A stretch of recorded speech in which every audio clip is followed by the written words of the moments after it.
You are listening to Sex Afflictions and Porn Addictions, and I am your host, Craig Pera from themindfulhabit.com. I'm the founder of the Mindful Habit System, and this is a podcast to empower you to create healthy sexuality and a great life. Thank you so much for listening, and today we're going to talk about sex addiction. We're going to talk a little bit about doctrine. We're going to talk about why the disease-based model is keeping you stuck. You're going to come out of this podcast with a clear understanding why, if that's all you're doing, why it's insufficient to get you where you want to go. And to help me do that, I have a very special guest. He is our resident expert at the Mindful Habit. He's a psychologist. He's a graduate of the University of Adam Mickiewicz in Poznan, Poland, a recovery coach. He's getting certified as a psychosexual therapist as we speak. And before all those fancy titles, he was certified first in the Mindful Habit System. He is my brother. He is my best friend. He was a former client. Adrian Sztobryn, welcome, brother. Thank you. Thank you for having me. Welcome. Listen, man, here. I'm so glad you're here. And, I continue to be blown away, Adrian, by all the incredible work that you're doing and to see your growth in sexual knowledge. It has been such a major contributor to the Mindful Habit System and your clients. And, is it fair to say that as your education increased, the further away you got from using the disease-based model with your clients? Most definitely. I think even during this first, I would say, first era of my work, when I was coaching people as the Mindful Habit coach, I started realizing that the addiction model or the disease-based model doesn't work for many people, that there are some other reasons. There is something else happening behind the curtain that I don't yet understand, but that it isn't definitely a model that fits everybody. And some people are very stuck because of that. Some people cannot progress because of that. And that's how I started to be more hungry of that knowledge. And I started reaching out for new resources. And the more I learned, the more complex this became in my mind, the more I understood. And we're going to dive into some of that complexity today, specifically, Adrian. And just for those of you who may be new or, just figuring this out, you may have seen some of the articles online. Is sex addiction real? And is, watching porn compulsively an addiction? And so academically, there is a debate being had as we speak. And on one side of that debate, you have the Pat Carnes, CSAT certified sex addiction therapist, you treating this as a disease, using the legacy of 12 steps and Bill W., an 85-year-old model invented for the treatment of alcoholism, and applying it. So on one side, you got that group. On the other side, you've got the sex positive community. And part of that community, the American Society for Sex Educators, Counselors, and Therapists, one of the leading and highest educated groups in the United States of sex educators, counselors, and therapists, are on record saying the disease-based model is negligent and it falls beneath the standard of care. So that's the debate, and that matters, and it matters to you because you need to make sure that you are approaching this problem in a robust, comprehensive way. And we're going to talk today about why exactly you need to do that. So why, before we hit the record button, Adrian, we were talking about, why the disease model just alone doesn't work. And you gave me a great example. Let's start there. Tell me, let's answer that question for you. Why does this model fail so many people? Sure, because in the disease-based model of addiction, we have that chemical dependency, right, in the background. So there are hormones in our brain that are released when we are excited. That's dopamine and a couple other hormones. And the idea is that because we have unnaturally high levels of dopamine when we watch porn, then we have unnaturally high or unnaturally deep lows of dopamine. We have a moment when we feel very low, and that deregulates our whole brain and it changes the way it functions. But there is, I would say, a simpler explanation that shows it can be a totally different issue altogether. For example, there may be a situation where you're, for some reason, not as active sexually as you would like to be. For example, your partner is maybe having a different temperament, different libido. Maybe she's sick or something. Yeah, maybe she's sick, or the intimacy between you two is affected by the conflicts that you have in your relationship, and you're not having enough sex, you're not having enough stimulation. Maybe you hate yourself for the things you like in sex also, and you don't realize them, you don't do them. So because of that, you're under your sexual optimum. And that concept of sexual optimum is where you want to be. This is when you feel, I have enough sex. I'm feeling great. I'm feeling healthy. I'm feeling full in a sense. Just like you when you're hungry and you eat, and after a good meal, you feel full. You don't feel like you want to eat another huge pizza, right? You're just feeling full. I'm good for some time, right? Until you feel the hunger hitting again. And sexuality is very similar in that sense, that we have certain amount of sexual food that we need to eat. It's different for everybody. It depends on hormones, on many other things. And, because of those simple reasons, sometimes we are starving ourselves sexually. And when you're starving for a very long time, you become obsessed with food.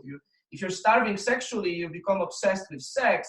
And that creates out of control behaviors when, you start to do things that you wouldn't do otherwise. You start to masturbate in public. You start to call the prostitutes. You start to obsess about it. You spend enormous amounts of time just thinking about it, right? So this is a sign that you were starved for a very long time, and now you're going overboard with this whole thing. And the idea is that actually, in order to heal yourself and to be more in control, you shouldn't use abstinence. You shouldn't stay away from sex and don't touch yourself, don't touch anybody. That's the addiction model. You should actually stay in your sexual optimum. So accept your sexuality and embrace it and have as much sex as your body needs. And a great question here is, how much sex my body needs actually? Because we don't know. When we're compulsive, we feel like it's totally out of control. I want sex all the time. I remember when I was having this issue, I was thinking about sex all the time. I know if you can relate with that, Craig, but I just was all the time thinking about what I could do with whom, where, and so on. Agreed. Right? No, it's this concept of sexual optimum, Adrian, I think is really important because it's different for everybody. It's different within relationships. Mm-hmm. And it's just a perfect example. If that compulsive sexual behavior is the result of you being out of your sexual optimum, now that invites the question for you is, what is your sexual optimum? That leads to this obsession. It's all you think about it, right? And that which you resist persists. It grows, it consumes you. And the cure there is more sexual intimacy with your partner, maybe masturbating to control that higher libido. How many guys do we see, Adrian, who successful, have that higher libido, and just have no concept of how to proactively manage it, and the first reaction is shut it down, when in fact that often is not the correct approach. Agreed? Yeah, sure. And it's not possible in most cases. Also, science shows that libido can be lowered to the level of even non-existence only for people who have low libido already, natural. So those guys can be celibate. They can just, freeze their sexuality in a sense when they are not having opportunities, or they are kind of blocked mentally. They can do that. But for most people who have high sexual libido, it's impossible. They have to embrace that libido, and most people don't know how to do it. They push their partners to have sex with them. But guess what? Your partner can have a very different sexual optimum than you have, right? And then when you're forcing the partner or pushing the partner, manipulating the partner to have sex with you when you want it, that creates a situation of resentment, of conflict. Imagine that, you don't eat very much, and if you eat 2 slices of pizza, you feel very full, and somebody forces you and manipulates you into eating whole pizza each day, right? You would start to resent that person, right, Craig? Like that would be something. Yeah, it would. Yeah, right. Like it's not what my body wants. And similar, many women have lower sexual libido than men, and they don't want as much sex, which leaves guys sexually frustrated. They are under their sexual optimum, and they push the partner. The partner gets resentful, so they seek the sexual release somewhere else. And I think that really fits many of our clients, many issues of our clients. So it's not at all about the addiction. It's about learning how to manage your sexuality and feed yourself and your body in a way that it needs. Yeah, brilliant. And that's why, brother, we say here at the Mindful Habit, the goal has to be to create healthy sexuality. And listen, I want you, listener, to think about this concept of sexual optimum. What is yours? If you're in a relationship, what is your partner's sexual optimum? And listen, this is just one area. We could literally go on for the rest of the afternoon on all the different roles that compulsive sexual behavior can play and can impact. Being out of your sexual optimum is just one.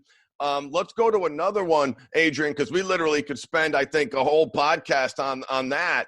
Sure. But what about an attachment strategy? How does compulsive sexual behavior play a role there?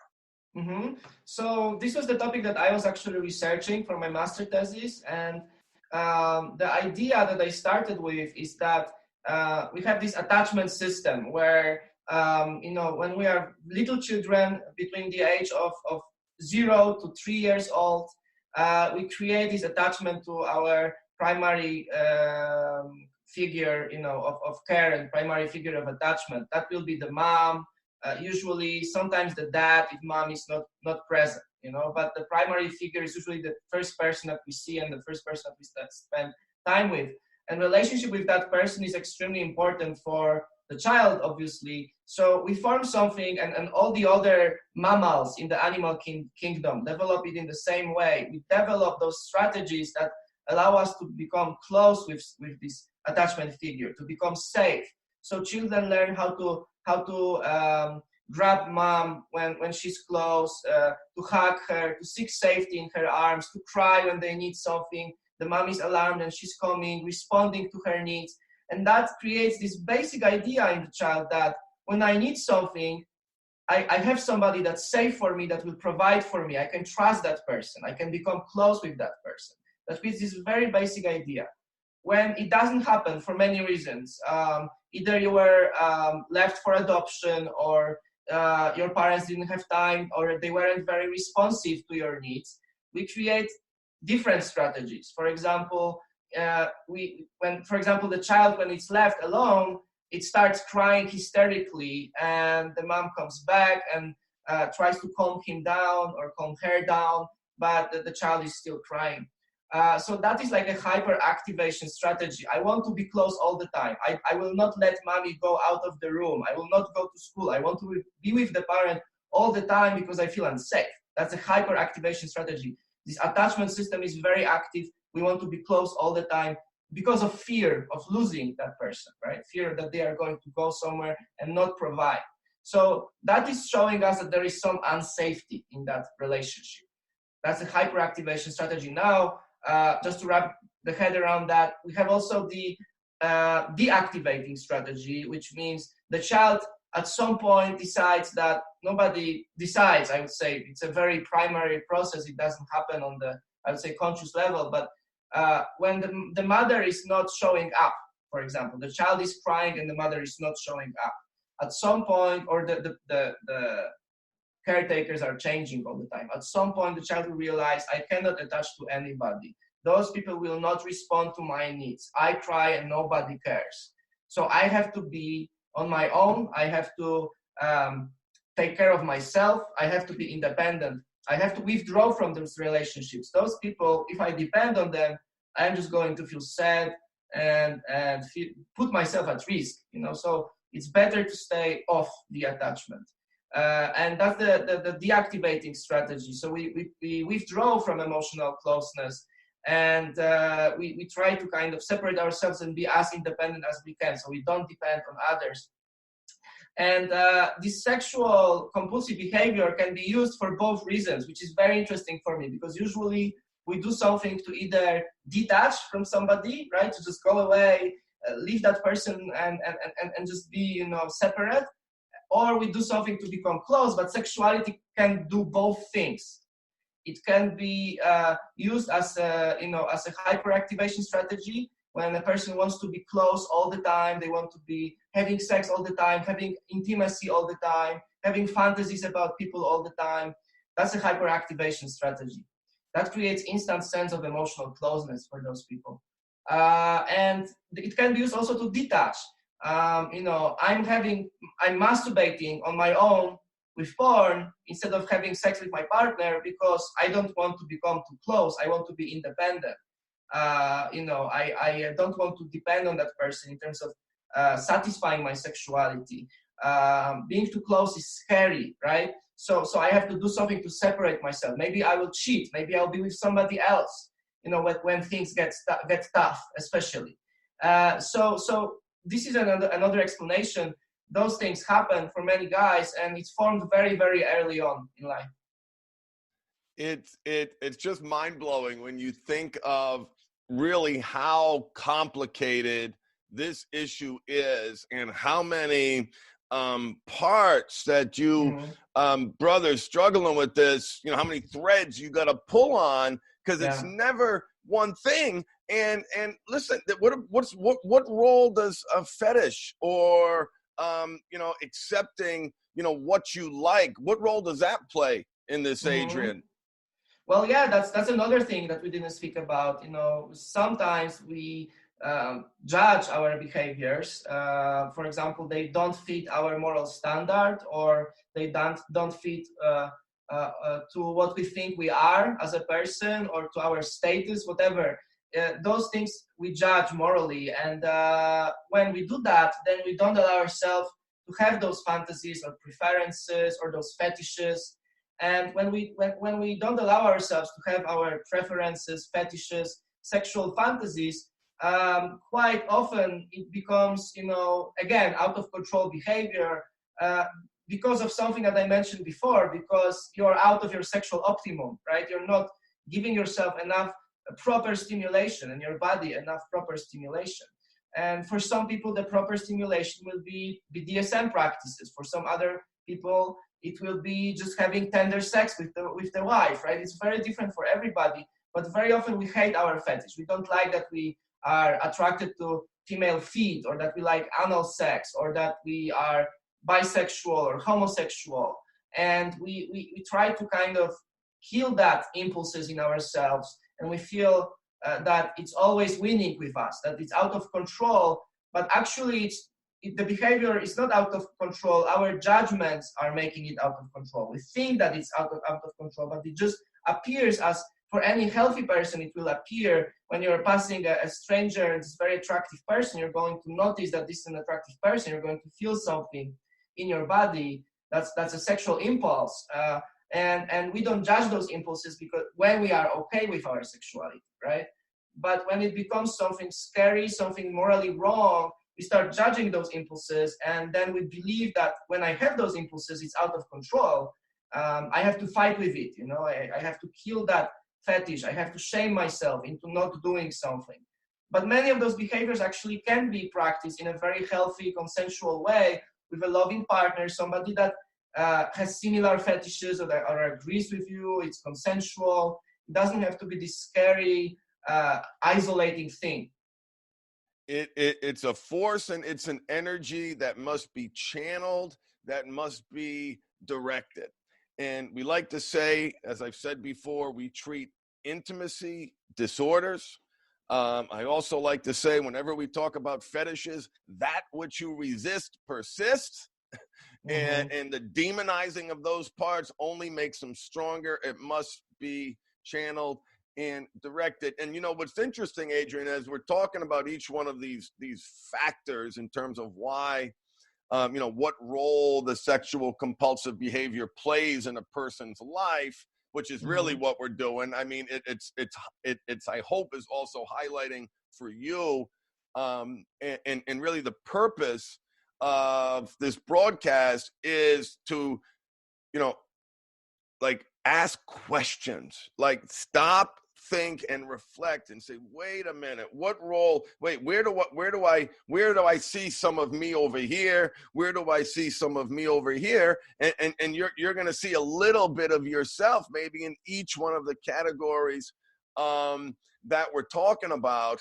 And the goal is so you can better understand this very complicated area, where it is too simple and wrong to, I have an addiction, I must stop my addiction, there's my solution.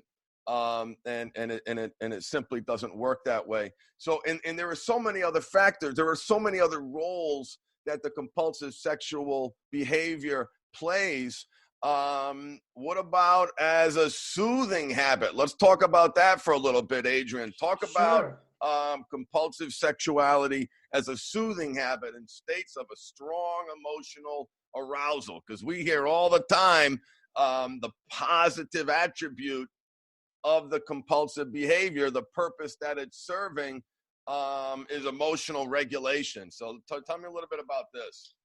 Well, yeah, I think that this is mainly the topic or the model that we started with when we started the mindful habit. You started the mindful habit, and then I helped you with many things. And I think that this was the model that we started with. That there are people who are struggling with their feelings, right? They have those strong emotions, triggers, and then we have to do something about those triggers. We have to create other alternative habits that help us feel better in the moment without using sex for that reason, right? So I think that's something that most of us can relate to, because we usually act out, masturbate. Most of the people I think that we deal with act out and masturbate when they are feeling either sad, lonely, tired, exhausted, angry, sometimes, because they feel rejected, lonely, all those difficult feelings that we don't know really how to deal with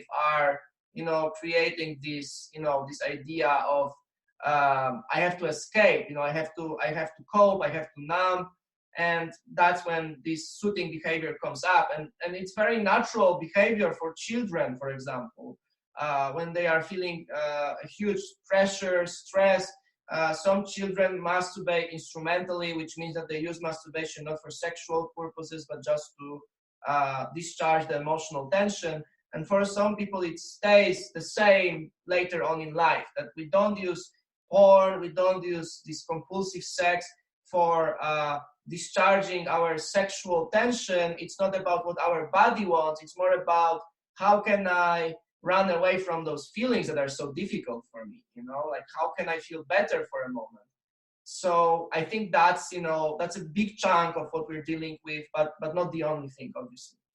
Yeah, well, and I just want to remind you, dear listener, my last podcast was on the positive attributes of your compulsive porn use. And what we did there is we identified all of the needs that the behavior might be meeting, and helping you numb, cope, and escape is at the top of everybody's list.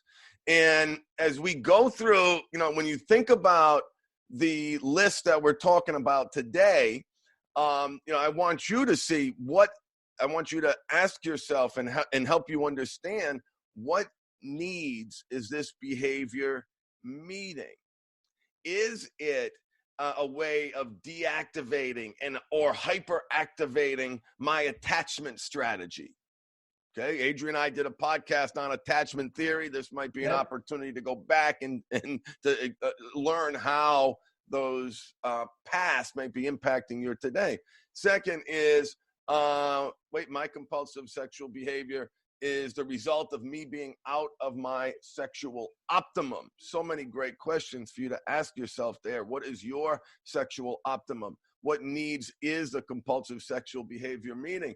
My compulsive sexual behavior is the lack of my accepting my fetish. Or I'm uncomfortable about what touches that arousal mechanism. It sickens me, I repulse, and I resist, and that which you resist persist. My compulsive sexual behavior is a soothing habit in states of strong emotional arousal, meaning I'm using it to numb, cope, and escape. And so, like, literally, each one of those subjects is a broadcast in and of itself. These are the questions I want you thinking about, and there's more. So we're not done yet. Beyond the so common, behavior is the symptom. This is a soothing habit.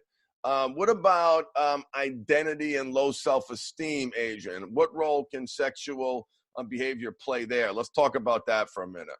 Yeah, well, sexual conquests can be very empowering in a sense. We may feel powerful, and we may feel that we have value, that we are significant when we are starting to a new sexual liaison, or we are attractive in somebody else's eyes, right? So I think that this can serve a role as a way to deal with our low self-esteem, identity crisis. So instead of empowering ourselves through action, through setting goals, through reminding ourselves what are our values and what is our value in this world, we start using other people to kind of reassure us that we have value. If somebody is attracted to me, somebody wants to have sex with me, somebody's in love with me, that means I have value, right? Sometimes it's even deeper, and it's about the identity. I don't know who I am because that's my only identity, the sex addict. Otherwise, I don't know who I am. As a person, who would I be without that sexual compulsion? I don't know. So that's an identity crisis where you have to. That's a very deep word. I really recommend therapy for that part. You have to work on realizing who you are, understanding who you are as a person. What are your values? What are your motivations in life? Outside of your compulsive sexual identity, outside of your addict identity. What are those things? And it takes time. It's a process. So you see, it doesn't have to be about suiting yourself necessarily. It can be about just trying to find I would say a place in the world, trying to feel significant, trying to feel like your life matters, or that you have some kind of identity at least. And for you guys out there who are struggling with infidelity, I want to say this: it's not the sex, it's the significance. So exactly what Adrian is talking about now. I like to say this: the percentage of men that I've worked with whose their number one problem is sex and porn related, or sex and porn dominant, that number is, drum roll please, 0. What I mean by that is the behavior is the symptom. So for you brothers who know the porn stars' names, follow them on social media, get a boner when you're retweeted or something's liked on social media, or the cam girl gives you that extra bit of attention, or if you're cheating, just reflect on what that whole situation is doing for you. And I predict that you will see when you're ready to see it. It's not the sex, it's the significance. And, you know, that has been my like literally uniform conclusion over the years. And again, just to highlight all the different complex roles that sexual behavior plays in our lives, and why treating it or too much of it as a disease, I really, I don't know how you can listen to what I'm saying and say that that disease word makes sense to me. And that doesn't mean you lose. You know, I'm not saying, you know, take away your community. Like, you do what you got to do to be successful. And I have the audacity to criticize the model, and I charge people to join my program. So I want to be careful not to throw the baby out with the bathwater. You know, I want you to see how complicated this is, because I'm pretty confident in each one of our points that we made, most men are going to be able to find themselves in at least a few different areas. And we're still not done. We're still not done. Let's talk about OCD, Adrian. Sex can also play a role there. Tell me about that. Like, you know, another thing that happens, I think, for some people is that they have this obsessive compulsive personality or obsessive compulsive disorder. For those who don't know about it, it's a situation where you have heightened anxiety level all the time, and because of that, you develop rituals that make you feel calm again, right? So you can, for example, wash your hands 20 times, right? After eating something, or you may close your door 3 times. You have to close your door 3 times in order to feel, to feel calm. So that's part of OCD. Of course, there are obsessive thoughts as well. You're thinking about something all the time, over and over again, ruminating, right? So that's an obsession. And I think that, you know, compulsive sexuality can fit into that model as well, because for many people, it's about their anxiety, and they start looking for this perfect ritual that will make them feel calmer. So some people collect stuff like videos, or, you know, they collect magazines, or they collect books, you know, and they have to have perfect collection, or they have to seek for the perfect scene, and they have the whole folders of files that are filled with the best scenes from porn movies. And I'm not being triggering on purpose here. I'm just sharing those examples for you guys so you can maybe see yourself in some of that.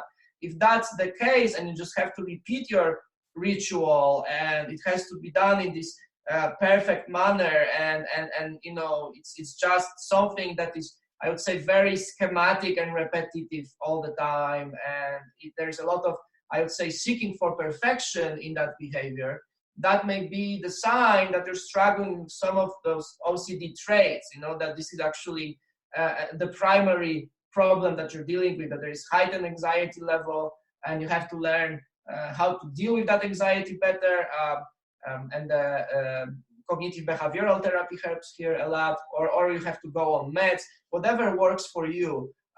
We offer some tools also to deal with the anxiety and the mindful habit, and it works for many guys. So I think that, you know, that can be a pattern as well. Like, I remember, I think at the end of my porn addiction, I was seeking for perfect, I think it was 108 photos. It was like a magic number for me. Of sexual, like nude pictures, you know. Those were not porn pictures. It was more artistic and tasteful, you know, more like an erotica. But I was seeking like the perfect body type and the perfect picture and the lighting and everything. And I wasted, I think, hundreds of hours on that. You know, I wasted huge amounts of time on creating that perfect collection.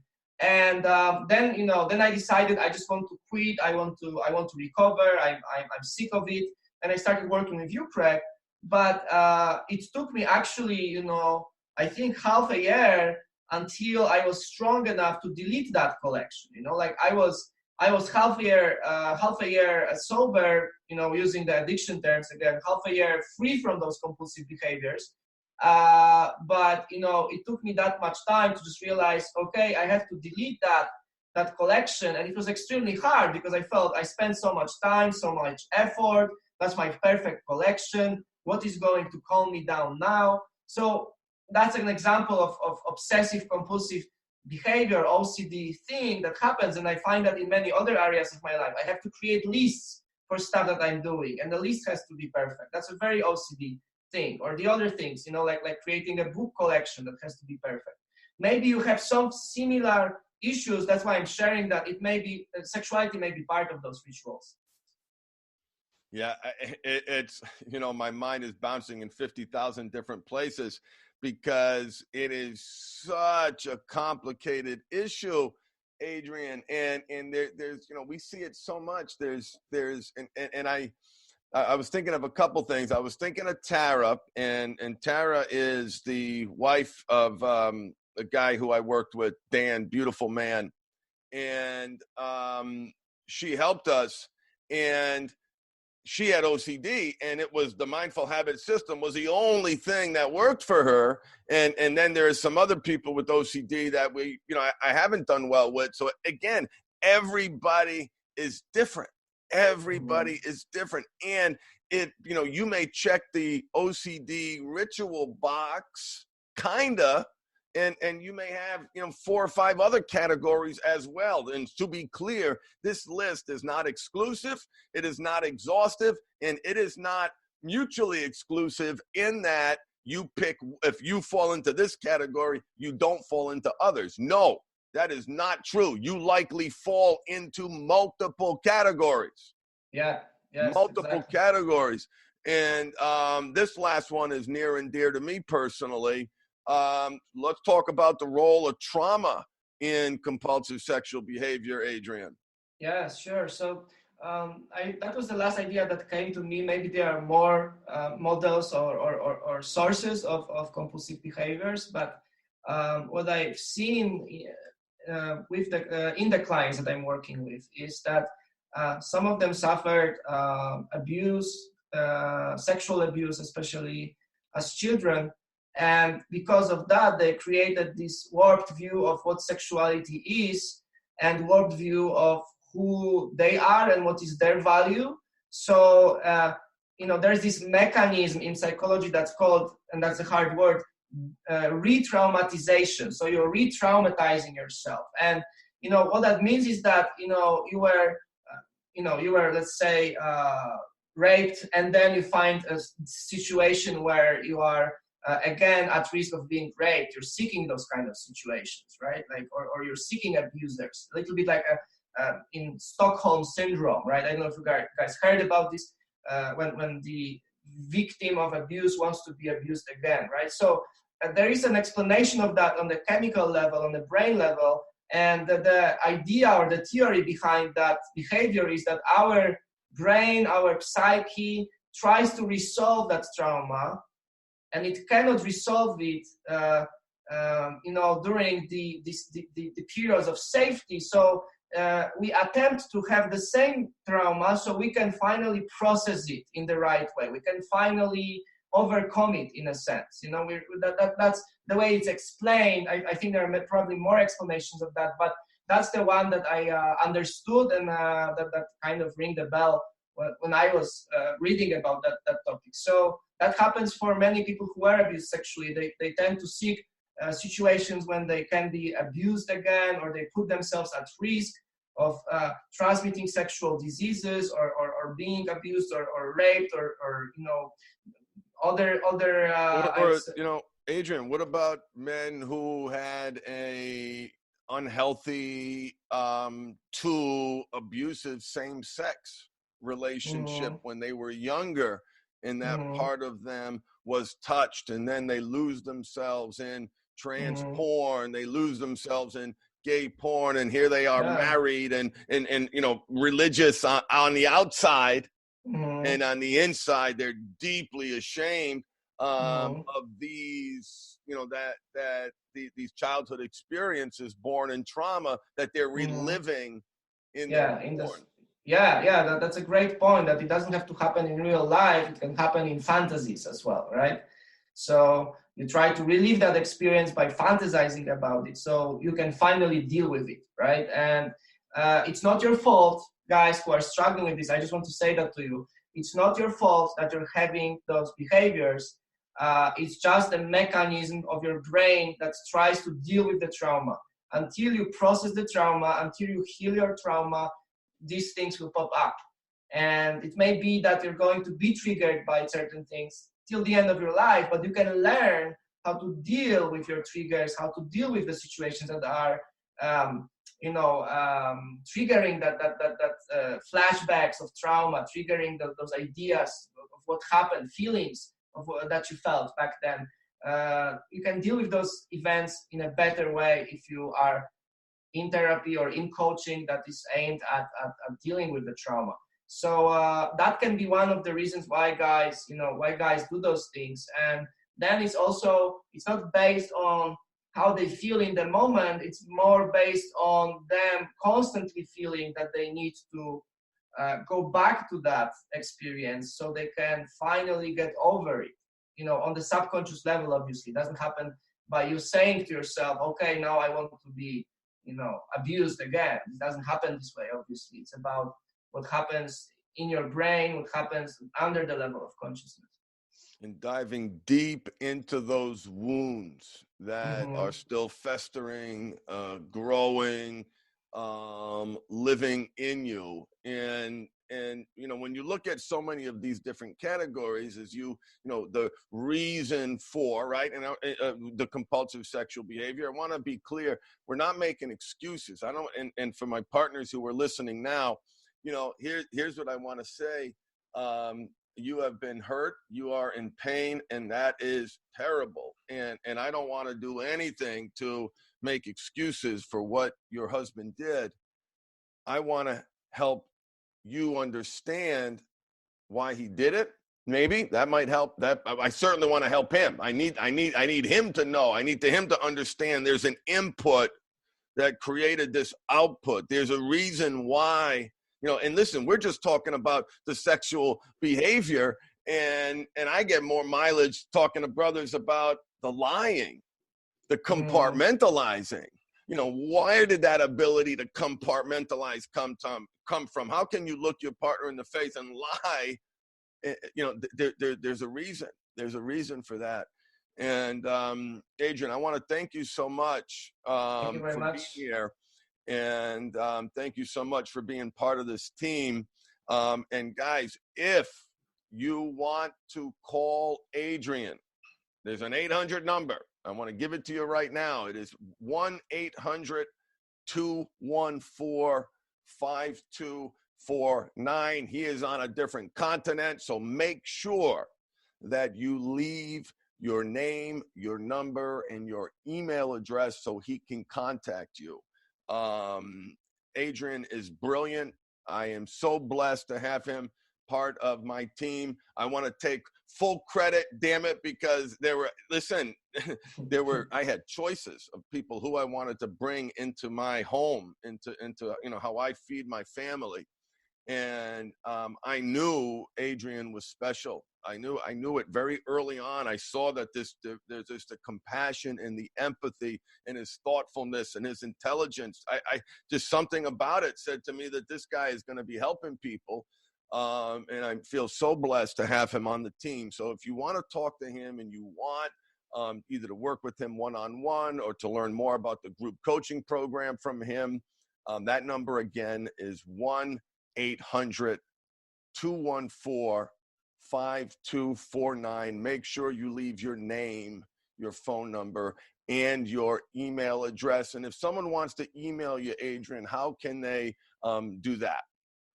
If they want to email me, the best way is to send me just a message from your Gmail account or whatever you're using at adrian@themindfulhabit.com. Adrian@themindfulhabit.com. I'm responding to emails within 24 hours. I'm available to you guys, and we are going to figure something out. Like you see, I have the knowledge, I have the experience. I was struggling with those behaviors as well, so you cannot be in better hands. Yeah, no, thank you, Adrian. So blessed and so privileged. And also, guys, so you know, Adrian plays a major role in our group coaching program. He's responsible for reviewing everyone's assignments.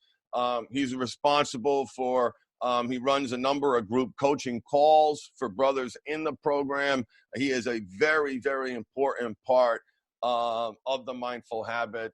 We wouldn't be where we are without him, and I am blessed and privileged to have him on the team, and I am blessed and privileged that you are listening to me. Thank you so much. I hope you learned something today. This is a complicated issue. There's no such thing as a one-size-fits-all. Anybody who tells you that is wrong. Even my system, it's not for everybody. We're trying to find the right guys who it works for, because there are so many inputs that could be creating the output. Here's to you, brother. Thank you for listening. Thank you for being here. Thank you for, listening as my closing draws on. Feed the right wolf, embrace your power of choice. Thank you, and visit me at themindfulhabit.com. Bye, everybody.